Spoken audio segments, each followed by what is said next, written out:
Welcome to the Clear the Shelf podcast with Chris and Chris, the show that meets at the intersection of education and entertainment to discuss online arbitrage, retail arbitrage, wholesale, and all facets of selling on Amazon. We'll bring you news, tactics, strategies, insights, stories, and interviews to help you grow your Amazon business. And now, here are your hosts, Chris Grant and Chris Rasick.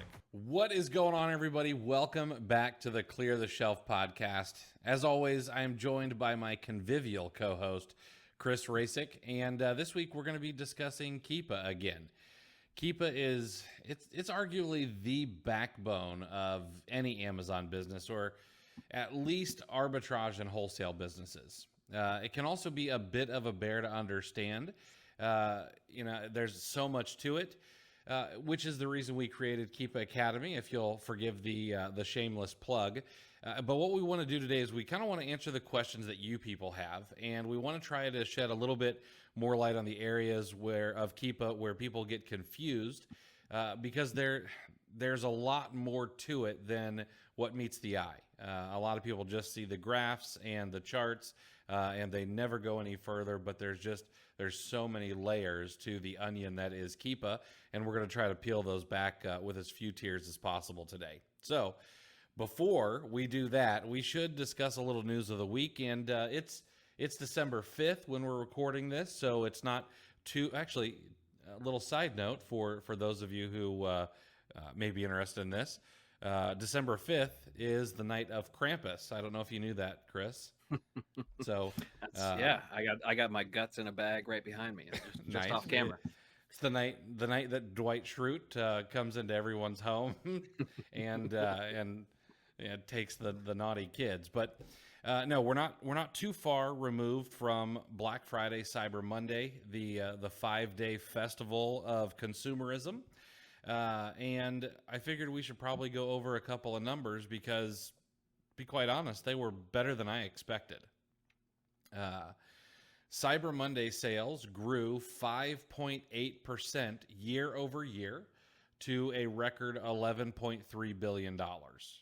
Now, I know that the professional prognosticators were talking about like 1% to 2% increases, and most of that was going to be due to inflation. So 5.8% kind of knocked everybody's socks off, and I was really happy with that. I thought it was a pretty good number, and I know that some of that is due to inflation, but the other part of it is people were just ready to spend some money. For the Cyber 5, or the 5-day period from Thanksgiving through Cyber Monday, e-commerce sales grew 4.4% to $35.27 billion over the course of that 5 days. That doesn't include any brick and mortar retail. That's just e-commerce. Cyber Week online sales by day, which I always find this kind of interesting. On Thanksgiving Day, enough people ignored their families and shopped to the tune of $5.29 billion. Black Friday was $9.12 billion online. The weekend was $9.5 billion, so the Saturday and Sunday after Thanksgiving. And then Cyber Monday pulled in that $11.3 billion, which I can't remember how long ago Cyber Monday surpassed Black Friday, but I don't think it's been that long, maybe 3 or 4 years that it surpassed Black Friday. But I mean, $2 billion bigger than Black Friday that's a massive number. Yeah, it really is. Yeah. This next line item, I noticed when I was doing my own sourcing, online discounting was up significantly, with the average discount in the U.S. being 30%, which is a massive number. I remember when 20% was kind of the norm. It'll be interesting to see if 30% or numbers close to this becomes the new normal, or if this is just all of the glut of inventory that was backed up and then made its way onshore was just being cleared out finally. The categories with the highest discount included general apparel at 36%, active apparel and footwear at 25%, and general footwear at 21%. And then this next statistic actually kind of scares me. Buy now, pay later orders increased by 85% and 88% in dollar terms compared to the prior week. So I don't know. I think buy now, pay later it's an interesting concept, but I think that it is so close to that, errands or whatever those other places are where you can buy now and or rent to own places. I don't know. It feels like that to me. Although I haven't heard of anybody kicking in your door to come take the TV that you bought with Klarna or anything like that. It's not like those errands guys jumping off the back of delivery trucks and repoing the stuff when you miss a payment. But what scares me is if that many people are using buy now, pay later, what happens when that bubble implodes? Right. Or does it? What is the collection method on in a case of default with those things? That's a great question. I've never, just like the Mac user agreement, I've never read their terms either. So I would imagine there's got to be something, other than just sending to collections. I would think, just because essentially they have no equity in what you purchased. There's no way to repossess it that I'm aware of. So I don't know. It's going to be interesting to see how that plays out over a long term. Yeah. Mobile devices accounted for 51% of sales this year. So that's the first time over 50%. I think last year was it was either 48 or 49%. So it's a small tick, but it's one of those ticks that's kind of meaningful in the fact that we've got over 50% of shoppers buying from mobile devices now, which is crazy. It's just your grandma and me buying on a computer these days, and that's about it. The average selling price increased by 8% in the U.S. I thought that seemed to about peg the inflation numbers, so that kind of made sense to me. In what was the most searched term, is going to make for a lot of disappointing Christmases. Socks was the most searched term with 48,976 searches. And then this one made Amazon happy. Paid search remained the biggest driver of online sales. 28% of all total orders during Cyber Week came from some sort of paid search. We know that Amazon's paid search has grown by leaps and bounds over the past couple of years. So I would imagine that Andy Jassy and Jeff Bezos were high-fiving over those numbers. But Google, Facebook, and all the other places that also have consumer-facing ads probably cleaned up during Cyber Week as well. So that's it. That's the news in numbers this week. So did you see a pretty nice uptick during Black Friday, Cyber Monday in sales? I did. Yeah, I rode the wave. I didn't do anything as usual. I didn't do anything strategically as far as buying inventory, getting ready for it. But nice boost. That's always fun. I tell you, it was exhausting trying to figure out where to start shopping through the Cyber 5. There was just so much there, and it's these numbers are amazing because you think about the fact that these stores, they try to do the hey, we love our employees, we're going to stay closed on Thanksgiving. The big boys, Walmart and Target, kind of reversed that trend to where they were trying to even be open on Thanksgiving, and so they relented on that. So, and then I think that there's a whole lot. Well, I know there's a whole lot of companies that are spreading out their Black Friday.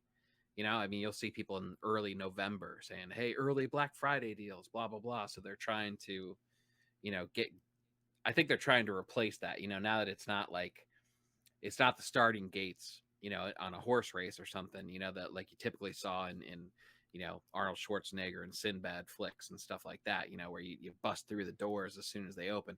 We've moved away from that. And so they're trying to spread it out, and get the same dollar amounts over a longer period of time.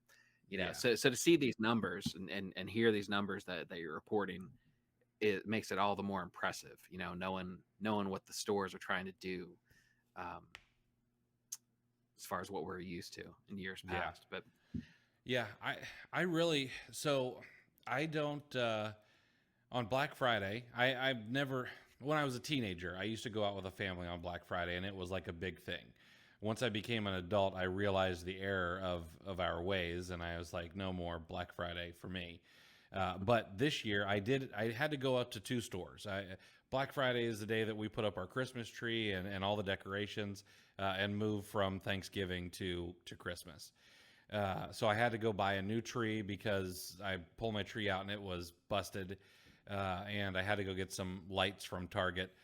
There was not a line at Lowe's or Target when I went, which I was pleasantly surprised by.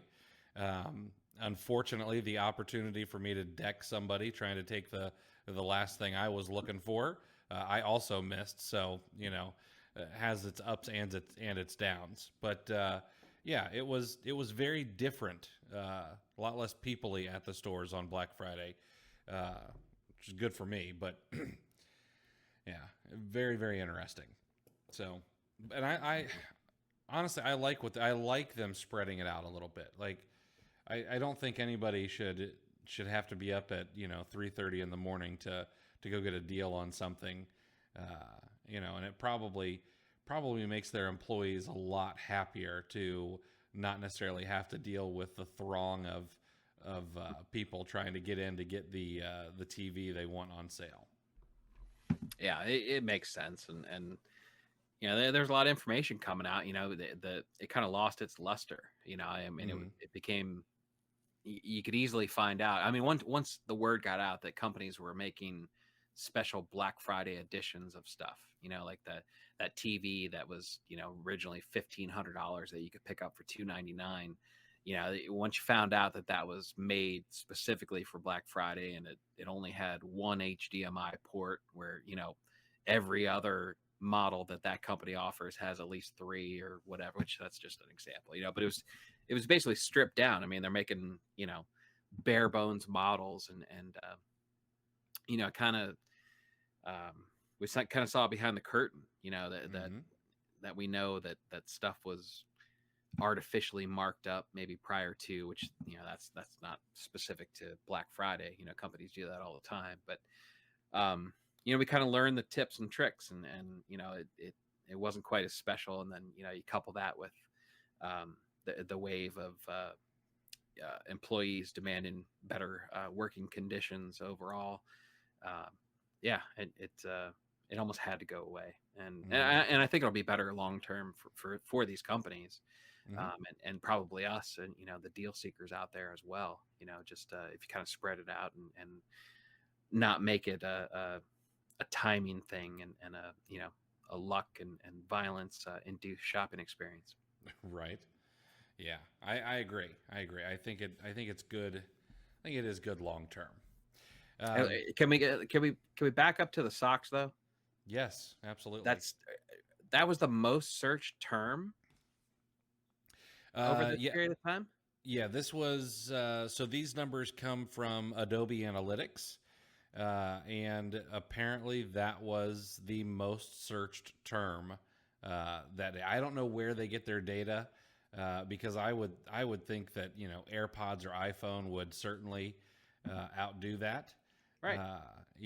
But or like socks are just, socks is one of those things that it doesn't feel like people actively search those out. They just kind of appear from older relatives under the tree or something like that. Or it's kind of like chip clips. I don't think anyone in the entire world has ever bought a chip clip. They just appear in the junk drawer when you move into a new home, right? Yeah, I thought that those are they just come with houses. Yeah, they're just kind of, part of your cupboard just kind of spawns one every once in a while and replaces the one that broke. But yeah, like the buy here or buy now, pay later. Um, I wonder. Speaking of socks, have you seen some of these premium socks? Like, does Bombas? Yeah, Bombas. I Yeah. mean, I'm not even sure buy now, pay later would cut. I need like a 24-month same as cash on some of those multi packs. Have you seen those things? Yeah. Okay, here's the thing. I have a problem with socks, okay? I like a very specific sock and I can't ever find them. And so I have gone down, and I'm also cheap when it comes to clothes. As you can tell, I'm not a fashionista. If you're watching the YouTube video, but there are certain things that I'm very particular about, and socks is one. And I cannot find the sock that I like any longer. So because I'm now getting desperate, and I'm down to like 4 pairs, and I'm doing laundry all the time, and I realize that eventually my dryer is going to eat the rest of these. I'm trying to find replacements, and I've almost pulled the trigger on things like that.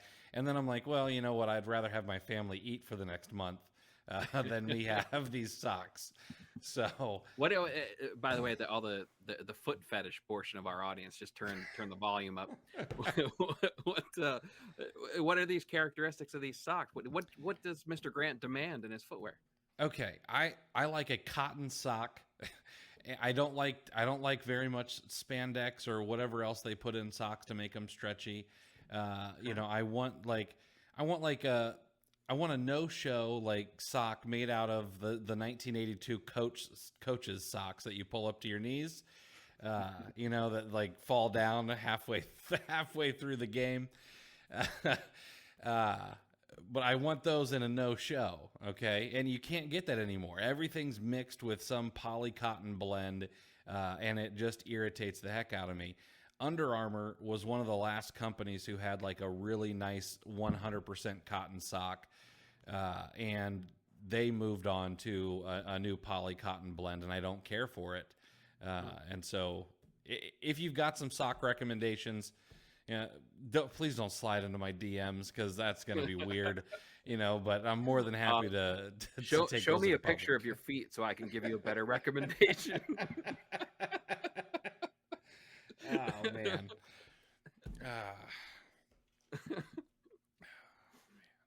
Oh, well, this took a turn, didn't it? Oh, yeah. All right. Let's transition because this could get bad. Let's transition to the Q&A portion. And for those of you who are still with us, I promise this will have been worth it. We decided to take some questions from the audience. We put some feelers out on Twitter, some feelers out on Instagram, in some Facebook groups. And we pulled back some of the questions that we think are probably the most helpful for Amazon sellers. So Chris is gonna volley a bunch of those up. I'm gonna try to smash them, and then of course want to get his take on these things as well. So let's go ahead and dig into the meat portion of the episode. Yeah, and so we'll try to in the time that we have left. How many lessons did Keepa Academy end up being? 26. 26 lessons. But I've actually got a list of videos to add. Things that I was like, oh, I forgot about that. And, this would be a cool example. So I've probably got about 10 more videos to add.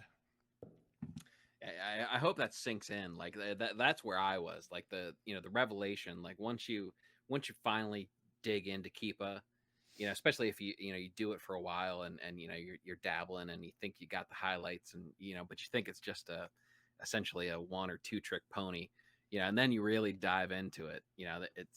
It's like that iceberg thing, where you only seeing the top of it, and there's so much more to it. So, oh yeah, but yeah, we'll try to dig in a little bit deeper on here. And we got some good questions. Let's start with this one. Someone wants to know how to interpret Keepa graphs with inconsistent data, but a great rank. Yeah, that's a good question, and this one's a little tough to answer because, the inconsistent data comes from a couple of things. Number one, there are some times when Amazon just doesn't want to report sales rank on stuff. if you ever look at a product on mobile, sometimes it can be really difficult to find the BSR, and usually it's hidden near the product details on mobile. But sometimes it's completely missing, and I'll go and I'll check it on a computer, and sure enough, it'll be missing on the computer as well, because Amazon does report what the current BSR is on most products. So that happens actually fairly consistently. Amazon will just stop reporting for one reason or another. I have no idea what it is. Bezos seems to just ignore that that text message. The other thing that we know is that Amazon doesn't want Keepa to gather all that data. They know that they can't stop Keepa, but there have been times in the past, and I would imagine even currently, where Amazon will try to block Keepa from scraping the data. It's actually against Amazon terms of service to scrape data off of Amazon, even though Amazon does that to other companies with their own bots. But so there have been times when I've noticed that data on Keepa is messed up for one reason or another, and sometimes I do think it's Amazon trying to block Keepa, but then realizing they're not going to be able to. So what I do is I always look at other data points that you can use. So number one is the number of sellers fluctuating. That's typically a pretty good indicator that something is moving. Sellers going both up and down. If it's just up, that may be a bad sign. But if sellers is going up and down, that means some sellers are selling out, some are coming back on the listing, or on the listing for the first time. So there's kind of a data point there that shows, okay, this is probably selling. But my favorite indicator after that is going to be frequency and recency of reviews. So if you can see that something has gotten reviews recently, chances are that's from someone who has bought the item recently. You're probably not going to go and review something 90 or 180 days after you buy it. And if you add recency with frequency, so maybe it's getting 2 reviews every single day, that would be an indicator to me that something is selling really, really quickly. And the reason I say that is the number of reviews, I'm guessing, is somewhere between 1 and 3%. I'm guessing that's about how many people leave reviews. So between 1 and 3 out of every 100 sales, they're probably leaving some sort of rating or review. So then you can work backwards from there and figure out, okay, well, maybe this is about how many are selling. Now, we don't do public math here, but the equation is number of reviews divided by the percentage. So if you want to be more conservative, 3%. If you want to be a little less conservative, 1%. And maybe that's about how many are selling. So, but that's just an estimate. Okay. And then it leads into it's more of almost a follow-up question, but why does the seller rank line disappear sometimes on the Keepa graph? Yeah, good question. So, like we talked about just a minute ago, it could be that Amazon is not reporting the bestseller rank. It does happen on occasion. Could be that Amazon's tried to block the data. It could be that Keepa just lost the data for here or there. So we've got to remember that Keepa is really just a big database with a UI that we all get to see that looks like a nice little chart. But there have been times when data gets lost or corrupted, and they have backups on backups, so it doesn't really happen as much to them. But this kind of thing is kind of the reason nobody uses Camel anymore. That used to be a really popular tool. They had a huge loss of data, didn't have enough backups in place, and they kind of never recovered after being down for several days. Some of the other reasons might be that an item gets moved to a category that doesn't have a rank or something like that. That happens on occasion. It's not quite as frequent, but those are kind of the major reasons that BSR lines will disappear. Okay. So thinking about the timing of the year, I know a lot of sellers are kind of moving their emphasis towards merchant fulfilling now, as we've excuse me, as we're did we pass the deadline? By the time this gets published, we're probably going to pass the deadline, the recommended deadline to get stuff in for Christmas sales. But a lot of sellers are moving towards merchant fulfilled. So can you source for merchant fulfilled on Keepa? And if so, how do you do that? Sure. So yeah, so Amazon's recommended deadline this year, 2022, was December the 1st, to have everything into FBA, which, I mean, if you send something in today, I would bet a lot of it would probably get checked in and be able to be sold before the Christmas rush. But if you want to merchant fulfill and things like that, one of the things that I do with Keepa is I like to go into the product finder, and I like to look for items that are easy to merchant fulfill. So I like stuff that will fit first class. So that's under 13 ounces, I think. I always have to double check before I go out and do it. 16 ounces. Now. 16 ounces. Yeah. So 16. I like to look for things that are under 16 ounces, under certain dimensions. Maybe look for items where there are no FBA sellers. You can do that right inside of the Keepa product finder. So you could find items that have no FBA sellers at all, and also are under 16 ounces and whatever the dimensions need to be to fit first class. I've also taken the interior dimensions of flat rate boxes, and I've used those in the product finder so that I can find things that will fit inside of flat rate boxes. And then after that, it's really just looking at the Keepa graph to see if, and looking at the listing to see if merchant fulfilled sellers are getting any share of the buy box. You can check that in the data section on the Keepa graph. You can also just look at the buy box and see where it is. I'll tell you one other thing I like is I actually like looking for suppressed buy boxes. Really easy to be, the lowest or the next to lowest seller on those as a merchant fulfilled seller, and be able to get those sales, because I don't think as many people look for the prime seller in those cases. And that's really about it.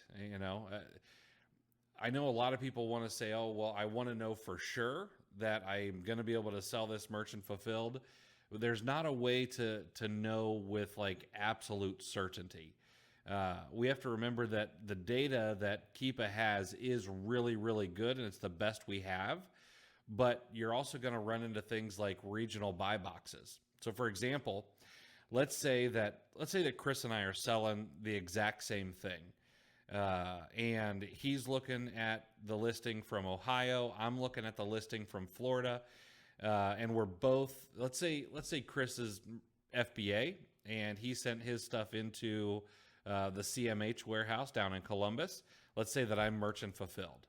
Well, he very well may see himself in the buy box, and when I look, I very well may see myself in the buy box, and a lot of my orders may come from kind of my regional area. So Keepa cannot gather all of that data all the time. They can't say, oh, well, when Chris is looking at it, it's this person in the buy box, and when I'm looking at it, it's this other person in the buy box.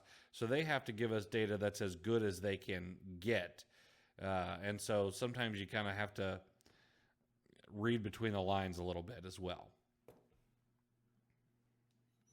Do you have any ideas on what Keepa's default buy box would be in that situation? I don't know for sure. I know that they're not going to tell us this right out, but I know that the reason that they're able to scrape so much is because they use the Keepa extension to scrape data. So I don't know if they can accurately give us that information, because if they've got 2 million people looking at Amazon listings that have the extension installed, they're going to be getting data from all over the world. And so I don't know exactly how they filter that down to be usable for us. That's interesting. All right, so here's another one about rank. Let's back up to the rank again. We had a question that says, what does it mean when there's no bestseller rank, but there's movement of sellers? And you touched on this earlier. Yeah. Is there another way to know if an item without a ranking is selling other than reviews? And should we stay away from those?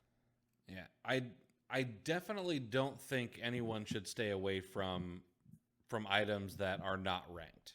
And actually, I saw someone post on Twitter and say, "Oh well, I only stick to items that are ranked under 50,000, and I look for a 25% ROI." I'm fine with the 25% ROI. I think that saying something like, if it's not ranked lower than 50,000 in BSR, I'm out. I think that is poor advice. There are so many items that have no rank, but have had consistent reviews with both recency and frequency, and we know that those items are selling. You do need to do a little bit of detective work and make sure that they're not all international reviews, because if you see an item in the US and all of the reviews come from the UK, well, maybe it's not selling here, maybe it's selling over in the UK, and that's not really going to help you as a US Amazon seller.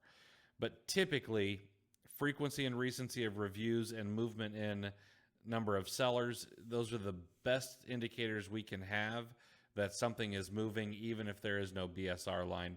I don't know of anything else that will tell you for sure. And then what I always tell people is, test 5 units and see if they sell on those kind of listings. If they don't sell, worst case scenario, you pull them back and maybe you sell them on eBay or a garage sale or whatever. But until you are really, really confident in your skills, I would never want you to risk a ton of capital on any listing, let alone a listing that doesn't have a bestseller rank. Yeah. And those are actually probably a healthy portion of, if I looked at my total population of replens, probably the longest lasting ones are those two categories: no rank and suppressed buy box. And my theory is, I think there's a whole bunch of sellers like that person on Twitter who just have these hard and fast rules across the board, and that's it. And because if they're tweeting it and they're saying that that's their criteria, that there are a bunch of people who aren't tweeting but have similar rules on search parameters, whether it be tactical arbitrage or whatever method they're using. That these people have these hard and fast rules, and you can sneak by these people with some stuff. I've got several that they're not huge money makers. I'm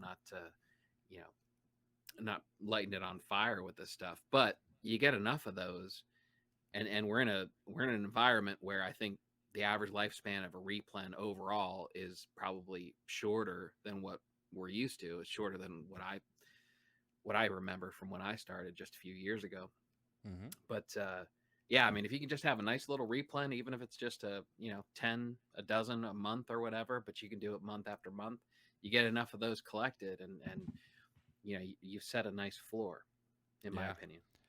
Yeah, I would almost, and I don't, this would be a massive undertaking of a study, but I would bet that you could sidestep a bunch of sellers, especially newer sellers, and you could say, you know what, I'm going to stick to like home and kitchen, beauty and personal care, health and household, but everything is going to be ranked between, maybe like an average 90-day rank between like 175K and like, I don't know, maybe 275K. And if you built out like a 1,200 ASIN catalog of stuff that just kind of moves slow, I bet you could actually crush it. And you could probably do it with a fairly good margin compared to everyone who like it's got to be under 50K and it's got to make 25% ROI. I get that those kind of hard and fast rules work for people who just want to get started. I actually think it creates a little bit more work because it's so rigid. But I get that people want certainty, but in business, in life, you got to be comfortable being uncomfortable. Yeah, the Lamborghinis they aren't above 50,000 in rank. No, that's just not where it's at. No, not at all. I'll be honest. If I'm doing a specific Keepa search, and there's too many listings, if I want to trim down the search results, if I'm going to run it through TA or something like that, I'll often trim off the first 25,000 in rank. I mean, that's usually like my first method is to go see how many there are like per offer. Like I'll put in minimum of 2 offers, and I'll I might run a search 2 offers to 4 offers or something like that, and then run 5+ in another search. But a lot of times I'll just cut off the first 25,000 in rank, and that gets me down to a file that I'm comfortable with, that I'm looking for, to run through TA or whether I'm going to search it manually. Because I'm just not. Most of the time, I'm not looking for that kind of speed. I'm looking more for the list that you talked about with low churn, and I want ASINs to stick around for a while, even if I have to get 3 to 1 because I'm looking at a higher sales rank. I'm okay with that. Yeah, me too. I'm much happier with consistency over velocity. Yes. I would, if I could just build a portfolio of products that can make me $50 a month, I'm okay with that, because then it's just a math problem, all right, how many of these do I have to find, to build a solid, stable business, and honestly, I think that kind of business would be easier to hire. Like if I wanted to step away and focus on something else, I think that kind of business would be easier to hand off to someone and say, okay, here's what we do. Here's, where we find everything. You're going to have to replace a couple ASINs every single month. But it's not like you're going to need to source 8 hours a day, 5 days a week to find these ASINs that we can sell for 30 days. And then, there's enough downward price pressure from other people finding them because everybody wants the things that sell fast. So, right. Yeah, absolutely. It's be easier to automate, easier to manage. Yeah. It's, because you think about it, any lead list is going to pass it by, Yeah. I mean, you're almost hidden in plain sight up there in the higher ranks. So yeah. That's underrated strategy, I think.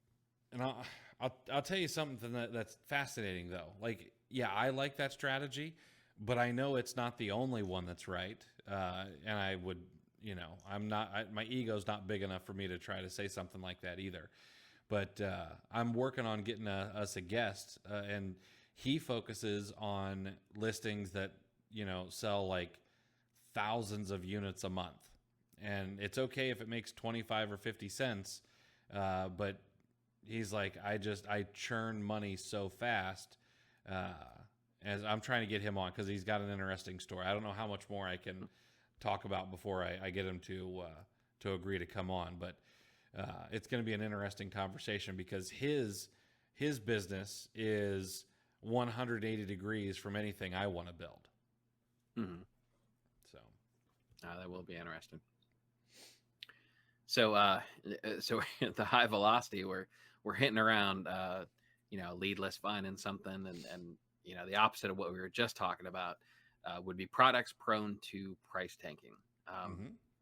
And somebody wants to know, we had a question come in that says they want to know if there are red flags to look for in Keepa that might let us know that we're on the verge of an adverse price action. Yeah. So there's a really good example of this recently that I think I've even seen people talk about on social media, here and there. But it's Lego Christmas tree. And this was a lead that I think I'll have to go back to my lead list. This was something I found early on before there were a bunch of sellers on the listing. I want to say I found it maybe at the end of September or very, very early October. I wish I knew for sure. But this thing got up to like 600 or sellers or something on the listing, and we saw the price start coming down as the number of sellers increased. The price started coming down a little bit. Now this particular Lego Christmas tree, it's got a massive demand. And so it didn't see quite the drop in price that you might expect, going from 23 sellers on October the 8th to 540 sellers on November 15th. Okay. You would expect to see maybe a 40-50% decrease in price because the number of sellers just skyrocketed over the course of about a month. But because of the velocity and how much demand there is, it really only went down about 21% or so in price. So one of the biggest leading indicators, in my opinion, is seeing the number of sellers or the supply increase without an equal increase in the demand or the bestseller rank going closer to 1. Because supply and demand try to be in parity, and when they're not in parity, something has to happen. And usually that's price action coming down. So that's probably the biggest indicator that prices will fall, is just that the supply goes up faster than the demand. Interesting. Now, is the opposite true? If you see the sellers dropping off, is there an indication that a price is about to go back up? Well, I mean, typically, because the supply and demand curve has an inverse relationship to price, yeah, that's typically what happens. So, for example, let's come back to this Christmas tree. If we look at the Christmas tree right now, there's somewhere around like 250 sellers or something like that. It's cut in half. And the price was at a low of about $50 on this particular Christmas tree. Let's back up into the $72, $73 range. So we can see and the demand has stayed about the same. Maybe gotten a little bit more because we're getting a little closer to Christmas. But we're seeing the demand is not really getting worse, that's for certain. It's staying about the same. Number of sellers or the supply is going down. And so just the laws of economics state that the price will start to recover a little bit. So, as long as you realize that supply demand curve is kind of has an inverse relationship to the price, you can pretty much figure out what's going to happen to prices on just about any product. Nice. Can you set up searches in Keepa looking for that scenario? Can you search for sellers declining, rank remaining the same? How would you navigate that in the Keepa search? Yeah, so I need to go and double check the product finder, but you can set it in the Keepa product finder where the number of sellers is trending down. You know what? I'm going to pull it up here real quick and we can chat a little bit. But yeah, in the product finder, there's definitely a way. Let me pull it up here.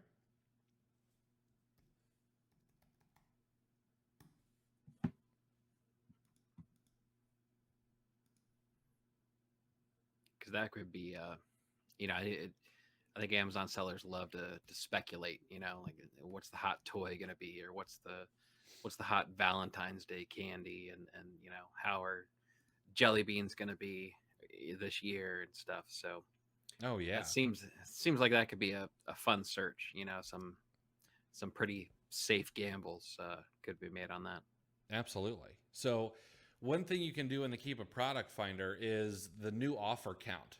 The new offer count, you can see how many current offers there are on listings, what the 30-day average offers are on listing, or number of offers are, the 90, the 180-day, and then you also can look by the 90-day drop percentage.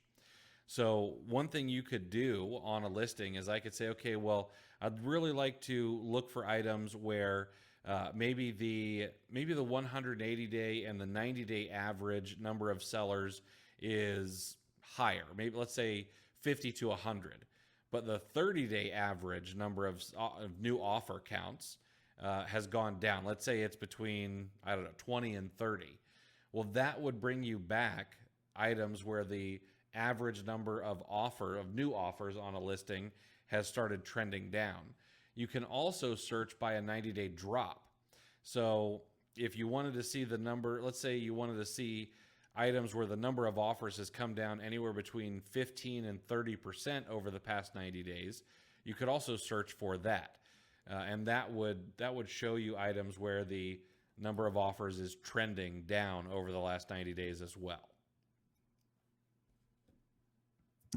Interesting. That's good stuff. Hey guys, wanted to take a quick second and thank you for listening to the Clear the Shelf podcast. My magnanimous co-host Chris Rasick has put together a gift for you for being a listener. It's called the Monthly Goal Tracking Spreadsheet, and it's free. The spreadsheet will help you break down and track how much you've purchased, which should be a leading indicator of how much you will sell, and then you'll be able to track how much you've sold as well as your estimated monthly profit on a daily basis. This will all feed into the daily averages so you can ensure that you're on track to meet your goals each and every month. Grab it for free today over at cleartheshelf.com/goal-tracking. Thanks again for being a listener. Now back to the show. We were talking about pending price tanking. Here's another scary pending thing that might happen. Is there a way to figure out if or when Amazon may come back on a listing or come back in stock? I wish that I could give a good answer to this one, but there's no way to know that I'm aware of. If anybody figures it out, don't tell anybody because you just found a printing press of being able to to figure out how long Amazon's going to be, out of stock on particular products, and you could, just sell as much as you can while they're out of stock. Yeah, I mean, other than Amazon continuing to hold on to the buy box after they're out of stock and, not showing other sellers in its place, I've never seen a way inside of Keepa or anything else to indicate that Amazon's about to come back in stock. I guess the only thing that you might be able to use as an indicator is you might see Amazon was in stock for a really long time. Let's say they're in stock for 6 months straight. And then maybe there's an out of stock period, but you can see Amazon popping in and out of stock on a fairly regular basis. That could be them like getting some small shipments of stock in, and you expect them to get a big one eventually. But even that's not a silver bullet, because there will be times when, it could just be lost inventory. It could be, something they found hiding in a broom closet somewhere. There's no way to know for sure. Or returns still in good condition. Yeah, returns in in good. Absolutely. I think I might have found a shaky way of estimating. I did find a product. I mean, it's a certain scenario only, but I found a product that was sold.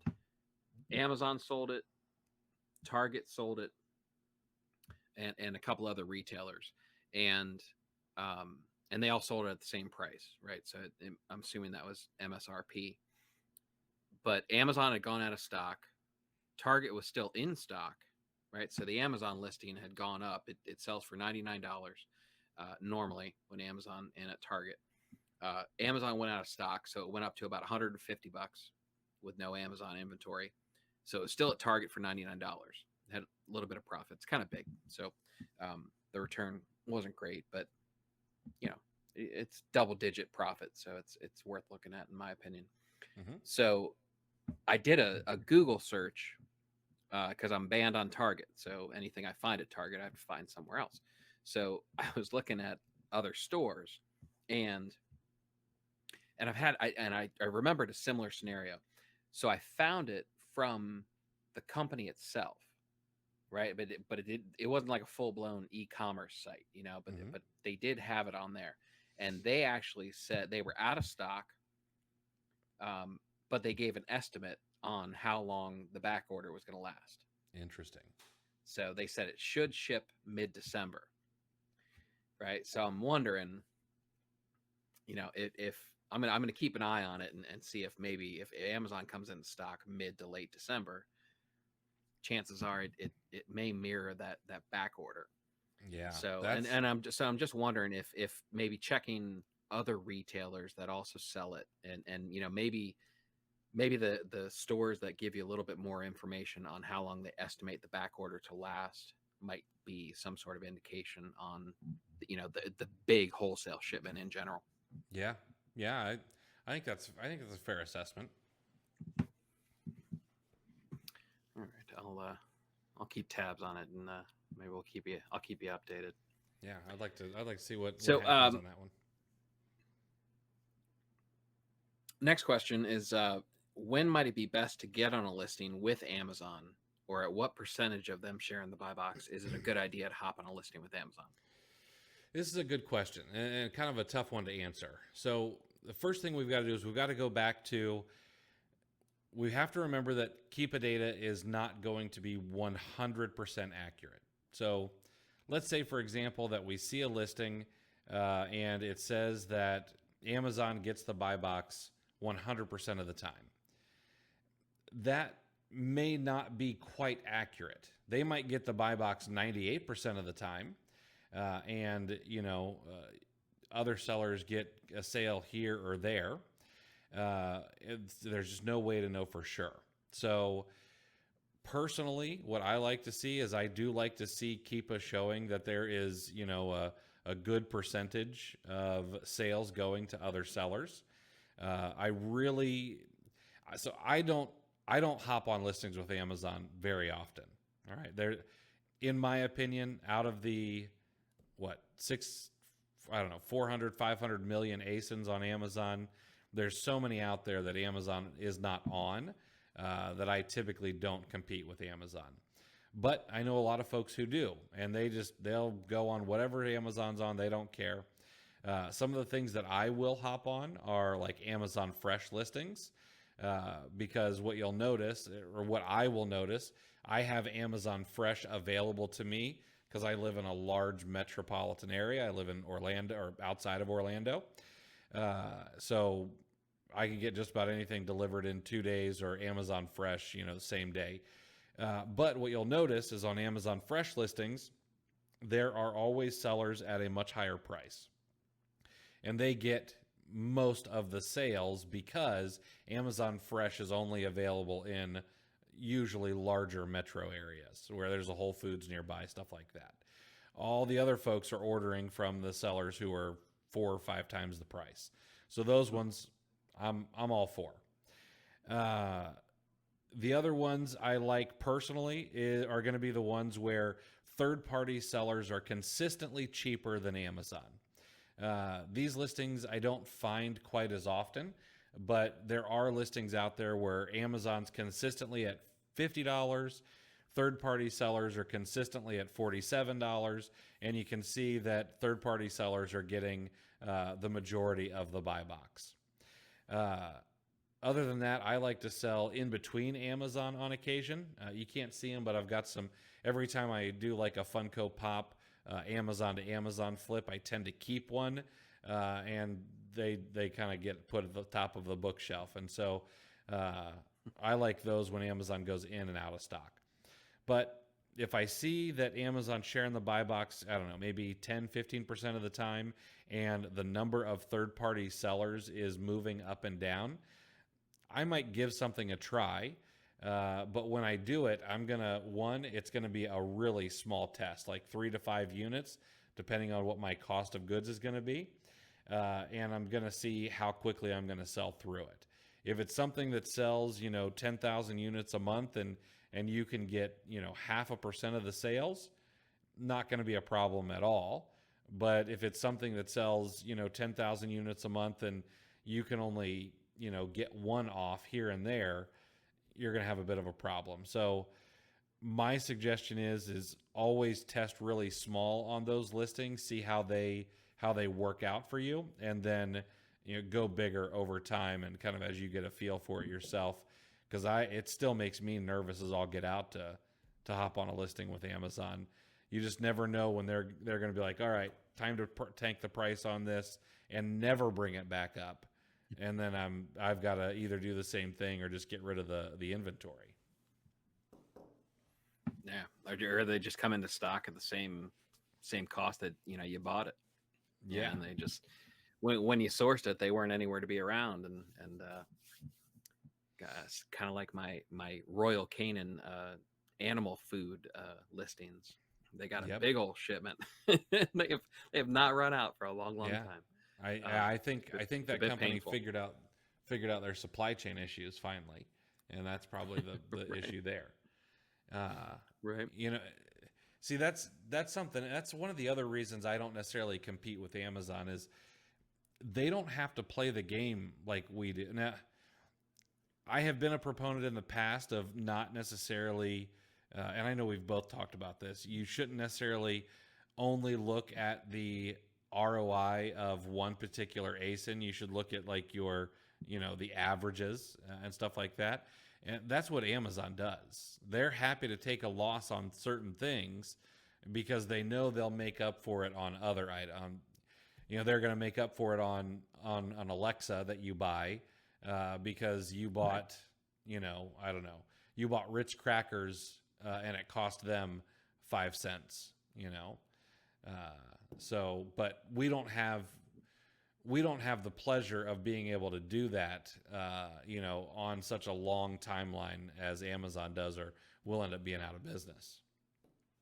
Yeah, that's probably a big reason for their growth over the recent years. I mean, how many years everybody's jumping on them now for how little in taxes that they paid on the revenue numbers that they're reporting now, but people forget that years ago they were taking massive losses. And I'm not providing any advice. I'm not an accountant. I got to count on my fingers sometimes. So take this with a grain of salt. But they're able to roll those losses into future years. It's a bit of a tax strategy that they use. So we got up in arms, when we saw these recent numbers, but I didn't see anybody raising the point that they took massive losses to get to that point. So for like a decade. Yeah. I mean, it was a long time before they were ever profitable. And the stock price didn't care. They're just the shareholders, just like, all right, whatever. Yeah.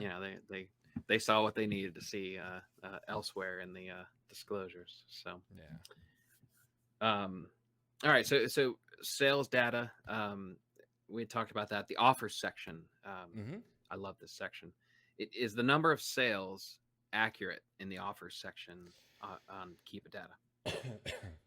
I think it's as accurate as it can possibly be, but no, I don't think that it's accurate. And even I think Keepa even says something about it somewhere. I know I've read maybe Keepa's disclaimer about this, but there's a couple of things you got to think about when you're looking at the offer section in the data portion of Keepa.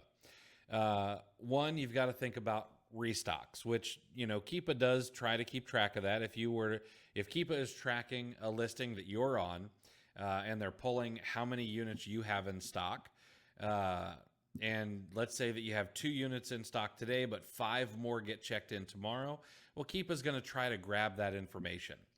But if 1 unit sells while the other 5 check in, and it shows that you have 6 in stock rather than the 7, Keepa may not grab that quite right. Okay. Uh, there could be inventory that gets checked in and counted for you that then gets lost in an FC transfer. And Keepa can't, they don't have access to that kind of data from your seller central.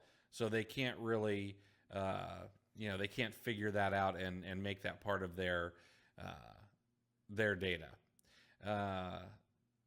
And then there are people who limit the number of units that are shown. And Keepa doesn't have a way around that. You'll notice that if it says 3 units available, Keepa, that'll just be like, okay, well, 3 units are available, even though you might know someone like Fortress Brands, for example, may have 3,600 in stock, but you can only buy 3 at a time.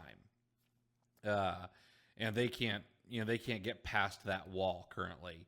And they don't try too hard. There are other softwares that will try to break through that stock limit, but Keepa only pushes the envelope so far. So I like what they're trying to do with the number of units sold, but it's not accurate. It's as accurate as they can possibly be, but I don't think it's anywhere near actually being accurate. All right. Sorry, I had to mute myself when you mentioned Fortress Brand. Sorry about that, but I'm back on now. My friend's over there. So here's I would probably like a whole episode on variations in relation to Keepa. For a long time, I stayed away from. I hate variations. I do too. And still. I'm only. Do you? Okay. Yeah. That makes me feel better because I'm only now just like starting to, open my eyes to them. I shut them down, and I certainly, one thing I cannot do is teach anything about variations to my VAs because if there's a variation listing, it will be one of the bottom 2 variations of the slowest selling variations. And no matter what I do, no matter countless Loom videos have just been a waste of time. So, but I blame that on me because I don't know. So, but what I want to know is on a listing with variations, are the Keepa drops for the individual variation, or is the whole listing? How do you figure out drops on one particular variation? Sure. So Keepa drops is going to be the number of times that Keepa records a statistical significant drop in sales rank. Basically what it is. So what causes the sales rank to drop enough to be counted as a Keepa drop, which, as a reminder to everybody listening, Keepa drops do not equal the number of sales. Okay. Every sale on a listing with variations counts toward the parent ASIN's sales rank. So a Keepa drop for a listing with variations is going to count all of the sales that happen on a particular listing, whether it's the least popular shoe or the most popular shoe or color or whatever it is on a variation. Everything rolls up to the parent ASIN. Every sale, every review, everything rolls up to the parent ASIN. Let's see. I'll make sure I got. Yeah. So, it would all count. Every single sale and used sales. Refurbished sales, warehouse sales. All of those would roll up to that parent ASIN BSR. Which would end up resulting in a Keepa drop if it's enough sales to cause a drop big enough for Keepa to record a drop in sales rank. Did that make sense? That's kind of a hard one to explain. Yeah, but I have a follow-up question though. Then there has to be some. Is there some way that Keepa does count the drops per variation? Because I swear I see different numbers at the bottom of a Keepa graph when I'm on a listing, and I'll click through to different ones Are they keeping track somewhere? So not that I'm aware of, and I may have to look into this a little bit more. But so here's what can happen sometimes. Sometimes a child variation will have a little bit of a different sales rank than the parent. I don't know exactly why that happens. It's not supposed to. Everything is supposed to roll up. Perhaps it is because something has been rejoined to its parent, and maybe it was orphaned before, and so things are a little bit different. Or maybe it was orphaned, 3 years ago, and it was rejoined, and so things are a little bit wonky. But I'm not 100% sure. I know that in a variation listing, we can go and look at reviews and ratings of every single listing, and those drops and ratings are counted individually. But the way that I understand it, the Keepa drops are for the parent ASIN only. But I'll reserve the right to be wrong, and I'll go do a little bit more digging on it to be sure. Okay. And then I did actually have a question. You mentioned used, so you said even used sales contribute to the total drops as they roll up to the parent, correct? Yeah, absolutely. So anytime there is a sale, period, it will affect the sales rank. And when the sales rank is affected, that can roll into a Keepa drop, because that's a measurement of how many times on average the sales rank drops over the course of 30 or 90 days. Everything that sells on Amazon counts as a sale, which affects the BSR, which will affect the drops. Now, the reason that I know this for sure is I bought a used book the other day. I set myself a Keepa alert, got this book that's normally like $250 for 65, and pulled the trigger immediately. It was a good deal. So when I went back and took a look, I saw that the sales rank had dipped, and the other the sellers who were on for a higher price, they were all still there. So it was my used purchase that affected the sales rank drop.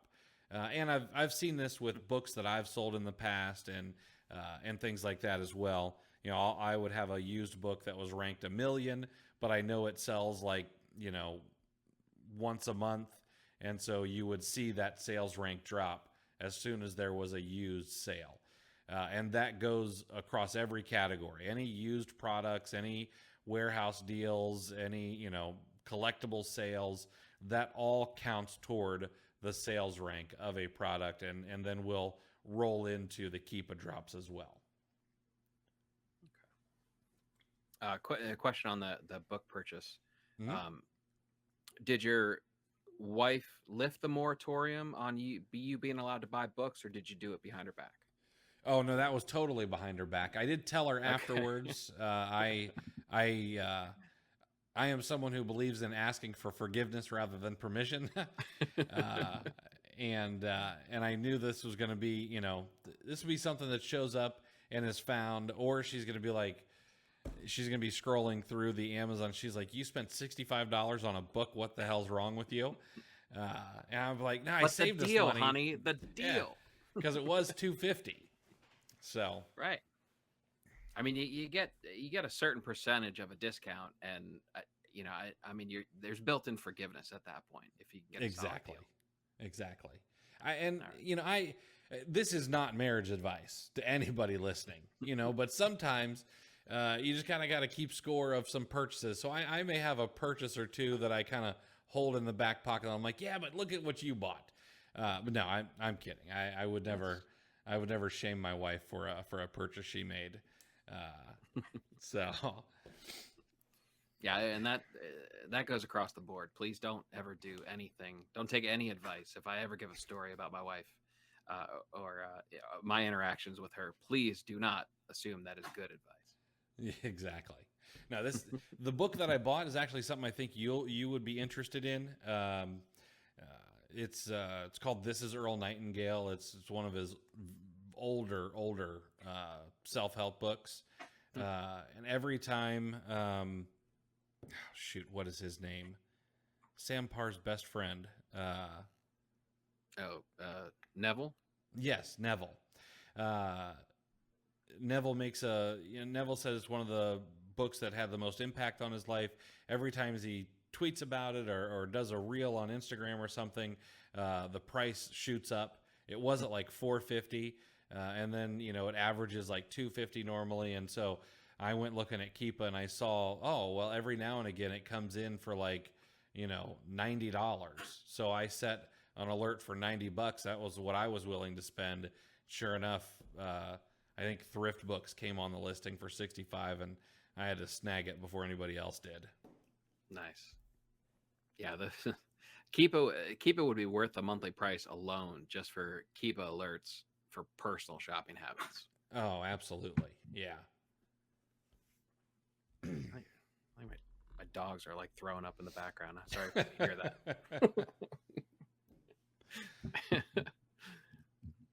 So, well, that's about all I got. I mean, that's just scratching the surface of what Keepa has to offer. But yeah, I appreciate the clarification. Yeah. There's so much on Keepa. It really is one of my favorite tools, and I think the backbone of any real Amazon business. I might be able to get away without it if you're doing private label, but I could even see some opportunities there as well. So I will offer a shameless plug. If you want to go check out Keepa Academy, I put as much as I know about Keepa into other than some API things. I thought that was probably a little outside the scope, but just a ton of information in Keepa Academy on that, and there'll be a link down below the show on this one. But before we wrap it up, I do want to I want to say thanks to the audience because I believe that you hit your Movember goal. Is that correct? Crushed it. Nice. Absolutely crushed it. I'll tell you what, this made me so happy. So the grand total, I mean, donations can still, there's a couple days before they shut down the donation window. But at last count, I had raised $1,690. That's awesome. For Movember. Yeah, it truly is. And like to put it into perspective, this was my 10th year participating. That was more than I think the first 7 years combined that I raised. Incredible.